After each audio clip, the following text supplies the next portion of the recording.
வியாஸ் வணக்கம். நம் ஜெய் இயற்கை கார்டனில் இன்றைக்கி ஒரு சூப்பரான வீடியோ தாங்க பார்க்க போகிறோம். அதுதான் சிகப்பு அவரை அறுவடை. இந்த சிகப்பு அவரை பார்த்தீங்கன்னா போன வருஷமும் நம்ம மாடி தோட்டத்தில் எக்கச்சக்கமாக எடுத்திருக்கோங்க. இந்த வருஷம் அதை விட ரொம்ப அதிகமாக எடுத்திருக்கோம். மெகா அறுவடை. முதல் அறுவடையை பார்த்தோம்னா ஒரு 4 கிலோவுக்கு மேலே அறுவடை எடுத்திருக்கோம். இன்னமும் பார்த்தீங்கன்னா அந்த 4 கிலோ அறுவடை எடுத்த பிறகு இன்னமும் எக்கச்சக்கம் இருக்குது கொடியில். அதை தவிர பார்த்தீங்கன்னா பூக்கள்லாம் எக்கச்சக்கமாக இருக்குது. எங்கே பார்த்தா பூவும் அவரையாமல் இருக்குது. நீங்களே பார்க்கலாம். உள் அழகே இவ்வளோ அழகாக இருக்குது பாருங்கள். இதெல்லாம் பார்த்தீங்கன்னா உள் வியூ இருந்து எடுத்தது. இதை தவிர வெளியில இருந்தும் நான் இதை வியூ பண்ணி எடுத்திருக்கேன். அந்த வியூ பார்க்கன்னா ரொம்ப அருமையாக இருக்கும். அந்த வெளி வியூவில் பார்க்கும்போது பாருங்கள், பூக்கள் எல்லாம் பார்த்தீங்கன்னா வெளியில் பாருங்கள் நீட்டிக்கின்னு ரொம்ப அழகாக இருக்குது பாருங்கள். இது வெளியிலேருந்து எடுத்தது. பக்கத்து வீட்டு பில்டிங்கிலேருந்து எடுத்தது. பாருங்கள் எப்படி இருக்குது பாருங்கள். பூக்கள் எல்லாம் பார்க்குறதுக்கே ரொம்ப அருமையாக தெரியுது பாருங்கள். இந்த அவரை செடியை பார்த்தீங்கன்னா ட்ரேயில் போட்டுட்டு நான் அப்புறம் தான் எடுத்து நடுறது. அப்படி தான் நமக்கு போன வருஷம் கிடைச்ச அவரை விதையிலேருந்து எடுத்து ட்ரேயில் போட்டு அதை எடுத்து இந்த மாதிரி பெரிய தொட்டிகளில் வச்சுருக்கேன். அதுக்கப்புறம் பார்த்தீங்கன்னா நல்ல வளர்ச்சி. இந்த மண் கூட ஏற்கனவே இருந்த மண் தாங்க. அதில் தான் சில சத்துக்களை மிக்ஸ் பண்ணி அப்புறம் வச்சது நான். அப்புறம் இந்த ட்ரே பாருங்கள், இந்த மாதிரி பெரிய ட்ரேயில் தாங்க வைக்கணும். சின்ன ட்ரேயில் வச்சிங்கன்னா உங்களுக்கு அந்த அளவு வளர்ச்சி இருக்காது. இப்போ நான் பார்த்தீங்கன்னா 4க்கு 3 அளவு உள்ள ஒரு சின்டெக்ஸ் டேங்க்கில் தான் வச்சுருக்கேன். இது பார்த்தீங்கன்னா ஸ்க்ராப் கடையிலேருந்து ஒரு 500 ரூபா கொடுத்து வாங்கிட்டு வந்தது. இது கீழே பாருங்கள், நம்ம பேரப்பெட்டு வாலில் சைடில் பாருங்கள், கார்னரில் பார்த்தீங்கன்னா கிராஸ் ஆங்கிள் ஒன்று கொடுத்துருப்பேன். ஒரு மர ஆங்கிலும் ஒரு இரும்பு ஆங்கிலும் கொடுத்துருப்பேன். அந்த ஆங்கிள் மேலே தான் இந்த வெயிட் போட்டு உட்கார வச்சுருக்கேன் பாருங்கள். ஆங்கிள் தெரியுதுங்களா? அந்த மாதிரி ஆங்கிள் கொடுத்து க்ராஸ் ஆங்கிள் கொடுத்து இதை உட்கார வச்சுருக்கேன். இந்த மாதிரி உட்கார வச்சோம்னா நம்ம வெயிட்டு நல்லா போடலாம். ஏன்னா உங்களுக்கு பார்த்தீங்கன்னா பேஸ் மேலே உட்காரும் போது வெயிட்டு நல்லா போட்டு உட்கார வைக்க முடியும். அப்புறம் பார்த்தீங்கன்னா இதுக்கு பெரும்பாலும் நான் பயன்படுத்துறது இலை சருகுகள் தாங்க. இந்த தொட்டியில் நிறைய இலை சருகுகள் போட்டிருக்கேன். எல்லா வித இலை சருகுகளும் போட்டிருக்கேன். இதனாலே பார்த்தீங்கன்னா நல்ல வளர்ச்சி கிடைக்குதுங்க. வெறும் இலை சருகுகள் மட்டுமே அதிகமான அளவு கொடுத்தாலே போதுமானதுங்க. அப்புறம் இதோடைய இது பாருங்கள், கொடி எப்படி போயிருக்க பாருங்கள். ஒரு மரம் மாதிரி போயிருக்கு. அது கொடிகளை பார்க்கவே அருமையாக இருக்குது பாருங்கள். கொடி பார்த்தீங்கன்னா ஒரு மரம் எப்படி பின்னி பிணைஞ்சு போகும் அந்த மாதிரி பின்னி பிணைஞ்சு போயிருக்குது. 4 கொடிகள் தான் வச்சேன். இதில் ஒரு கொடி பாருங்கள் நல்லா பின்னி பிணைஞ்சு சரியாக போயிருக்குது. ஒரு மரம் எப்படி பிணைஞ்சு போகுமோ அந்த அளவுக்கு போயிருக்கு. இந்த அளவுக்கு போகிறதால தான் இதோடைய வளர்ச்சி பார்த்தீங்கன்னா ரொம்ப அதிகமாக இருக்குது.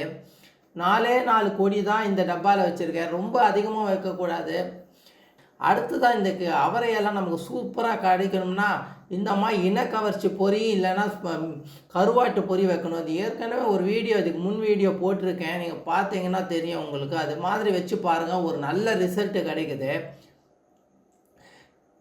இதான் ஏதாவது ஒரு பொறி கண்டிப்பாக வைங்க.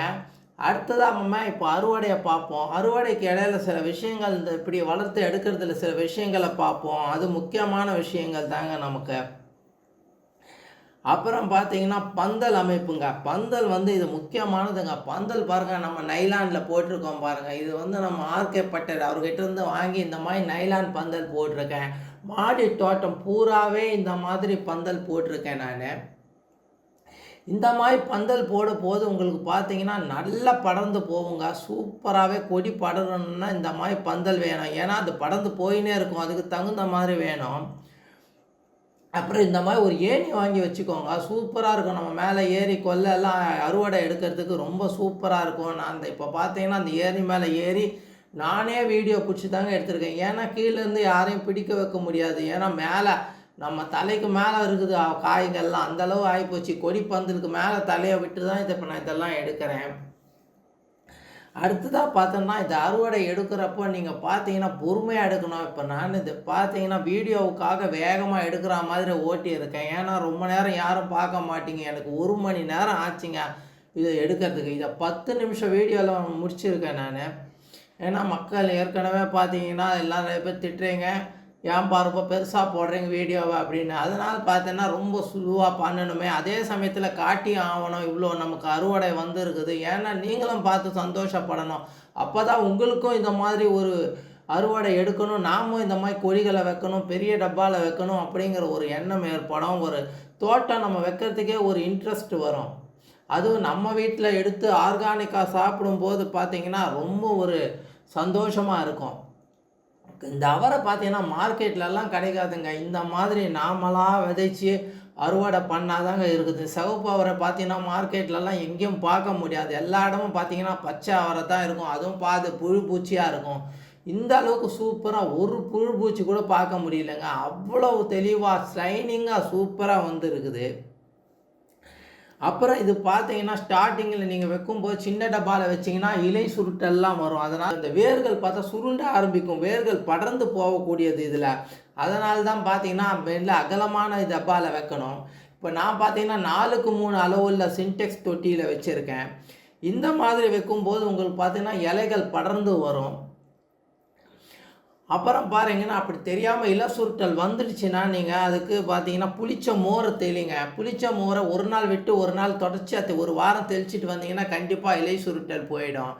டப்பாவில் வச்சா வராதுன்னு கிடையாது. ஒரு சின்ன நீங்கள் தொட்டிலையோ இல்லைன்னா க்ரோ பேக்லேயோ வைக்கிறீங்கன்னா உங்களுக்கு குறைஞ்ச அளவு அறுவடை தாங்க கிடைக்கும். ரொம்ப பெருசாலாம் நம்ம எதிர்பார்க்க முடியாதுங்க. அதுக்கு தாங்க இந்த கொடி வகைகளுக்கு எப்போவுமே நீங்கள் பார்த்தீங்கன்னா ஒரு 4 அடி இல்லை 3 அடி நீட்டம் இருக்கிறதாவும் 2 அடியாவது அகலம் இருக்கிறதாவும் தொட்டியாக கண்டுபிடிச்சி வைங்க.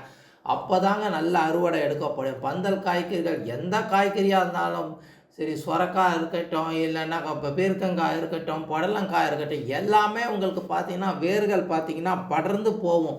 இந்த வேர்கள் பார்த்தீங்கன்னா ஆழமாக போகவே போகாது வேர்கள். அதனால தான் நீங்கள் சொல்கிறேன் நான் உங்களுக்கு, இது மாதிரி அகலமான நீளமான தொட்டிகளில் வச்சிங்கன்னா நீங்களும் இந்த மாதிரி சூப்பரான அறுவடை எடுக்கலாங்க. இதுக்கு 15 நாளைக்கு ஒரு முறை பார்த்தீங்கன்னா ஏதாவது ஒரு உரம் கொடுக்கலாங்க. ஆட்டு சாண உரம், மாட்டு சாண உரம், இல்லைன்னா வெஜிடபிள் உரம், இல்லைன்னா இலைத்தழைகள், அந்த மாதிரி ஏதாவது ஒரு உரங்கள் கொடுத்துக்கினே வரணுங்க. அதே மாதிரி ஒரு 3 நாளைக்கு 4 நாளைக்கு ஒரு முறை ஒரு லிக்விட் ஃபெர்டிலைசரும் கொடுக்கலாம். நானே இதுக்கு முன்னாடி ஒரு வீடியோ போட்டிருக்கேன். நம்ம வீட்டில் இருக்கிற பாருங்கள் காய்கறி வெஜிடபிள்லாம் பார்த்தீங்கன்னா ஒரு தண்ணியில் போட்டுட்டு அதே இதில் பார்த்தீங்கன்னா கொஞ்சம் பார்த்தீங்கன்னா மாட்டு சாணம் உரத்தையும் போட்டுட்டு மீன் அமிலம் ஒரு 5 ml ஊற்றிட்டு ஒரு 3 நாள் வச்சுட்டு அந்த இது லிக்யூடாக கொடுத்தீங்கன்னா போதும். சூப்பரான ஃபெர்டிலைசருங்க. அதோட ஃபெர்டிலைசரை ஒன்றுமே கிடையாது. இந்த ஃபெர்டிலைசருங்களை நீங்கள் லிக்விட் ஃபெர்டிலைசராக கொடுத்துட்டு வரலாம். அடுத்ததாக பார்த்தீங்கன்னா உங்களுக்கு நல்ல வெயில் காலத்தில் இதை வைக்கணுங்க. நீங்கள் லேட்டாக வச்சுட்டு எனக்கு வரல அப்படின்னு சொன்னீங்கன்னா பிரயோஜனம் கிடையாது. நல்ல வெயில் காலம், அதாவது பார்த்தீங்கன்னா இது மினிமம் பார்த்தீங்கன்னா ஆகஸ்ட்லேயோ செப்டம்பர்லேயோ அக்டோபருக்குள்ளே நீங்கள் இதை வச்சிடணும். ரொம்ப லேட்டாக வச்சிங்க நவம்பர்லலாம் வச்சிங்கன்னா பிரயோஜனமே கிடையாதுங்க. ஏன்னா மழை ஸ்டார்ட் ஆகிடும். மழை ஸ்டார்ட் ஆகி போச்சுன்னா உங்களுக்கு அறுவடை இது கம்மியாகிடும். காரணம் என்னென்னா இது படர்ந்து போகாது. படர்ந்து போகிறதுக்கு இந்த கொடிகள் நல்லா படர்ந்து போகணுன்னா வெயில் தேவைங்க. அதுக்கு இந்த மாதிரி வெயில் காலத்தில் வச்சிங்கன்னா தான் இந்த கொடிகள் வேகமாக படர ஆரம்பிக்கும். அதுக்கப்புறம் மழை ஸ்டார்ட் ஆகிடுச்சுன்னா அப்படியே பார்த்தீங்கன்னா உங்களுக்கு நல்ல வெயில் இல்லைனாலே இலை சுருட்டல் ஸ்டார்ட் ஆகிடும். இலை சுருட்டல் இல்லைன்னா பூச்சிகள் அஸ்வினி பூச்சி ஆரம்பிக்கும். இந்த அஸ்வினி பூச்சிகளிலிருந்து மீண்டு வரதுக்குள்ளே மறுபடியும் இலை சுருட்டல் ஆரம்பிக்கும். இப்படிங்கிற பிரச்சனைகள் வந்துக்கினே இருக்கும்.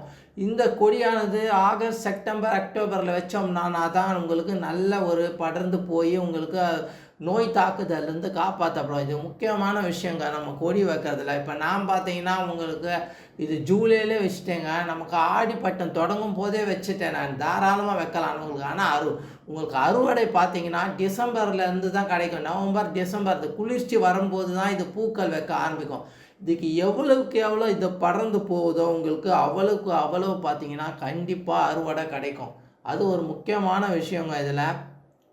அதனால் பார்த்தீங்கன்னா நல்ல வெயில் காலத்தில் வைங்க. இந்த மாதிரி பேரப்பெட்டு வால் அந்த மாதிரி இடங்களில் வச்சிங்கன்னா நல்ல வெயிட்டு தாங்கும். நீங்கள் தாராளமாக மண்ணை போட்டு வைக்கலாம் உங்களுக்கு.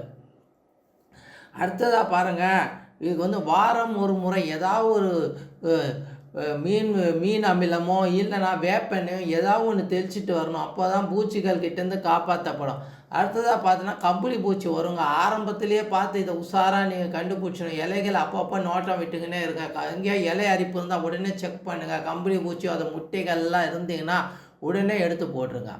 அவ்வளோதாங்க. இந்த மாதிரி நீங்கள் சூப்பராக நீங்களும் வீட்டில் அறுவடை எடுக்கலாம். இப்போ நம்ம பாருங்கள், ஒரு 4 கிலோவுக்கு மேலே அறுவடை எடுத்துருக்கோங்க. இன்னும் நிறைய இருக்குதுங்க.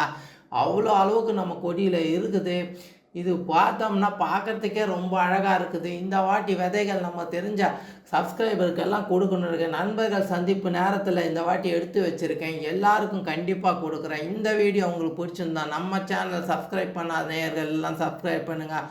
உங்களுக்கு எல்லாம் தெரிஞ்சவங்களுக்கு எல்லோரும் ஷேர் பண்ணி விடுங்க. மீண்டும் ஒரு சூப்பரான வீடியோவில் சந்திப்போம். நன்றி, வணக்கம்.